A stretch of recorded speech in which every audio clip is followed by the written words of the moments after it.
तो यहाँ पर हमारे पास एक राइट सर्कुलर कोन है जिसका रेडियस है 3 सेंटीमीटर और हाइट है 12। अब इस कोन को हम फिल कर रहे हैं आइसक्रीम से।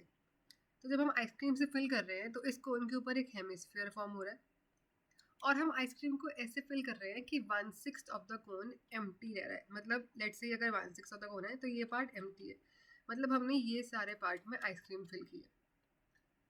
तो हमें वॉल्यूम निकालनी है आइसक्रीम की, यानी जितनी भी आइसक्रीम इस कोन में फिल किया हमें उसकी वॉल्यूम निकालनी है। तो वॉल्यूम आइसक्रीम हो जाएगी ये वाली वॉल्यूम, यानी इस हेमिस्फीयर की वॉल्यूम, और इस कोन की बची हुई वॉल्यूम।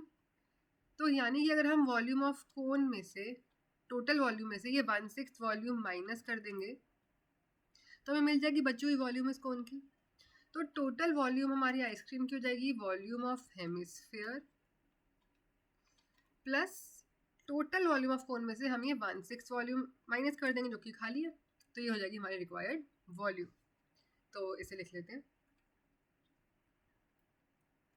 ये हो जाएगा। अब यहाँ पर हम देख सकते हैं ये है volume of cone minus 1/6 of the volume of cone.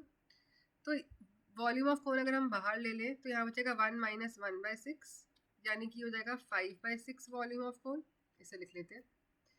तो जो हमारा रिक्वायर्ड वॉल्यूम है वो हो जाएगी volume of hemisphere plus 5/6 volume of cone.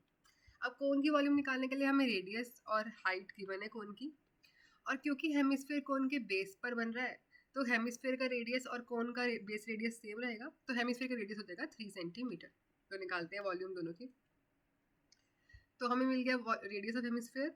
Volume of hemisphere का फॉर्मूला था 2/3 पाई आर क्यूब। पुट करते हैं रेडियस की वैल्यू इसमें, सिंप्लीफाई करेंगे तो आ जाएगा कुछ ऐसे। सिमिलरली वॉल्यूम ऑफ कोन निकालते हैं। वॉल्यूम ऑफ कोन हो जाएगी 1/3 पाई आर स्क्वायर एच। रेडियस पता है, हाइट पता है। पुट करते हैं, सिंप्लीफाई करेंगे, ये आ जाएगी।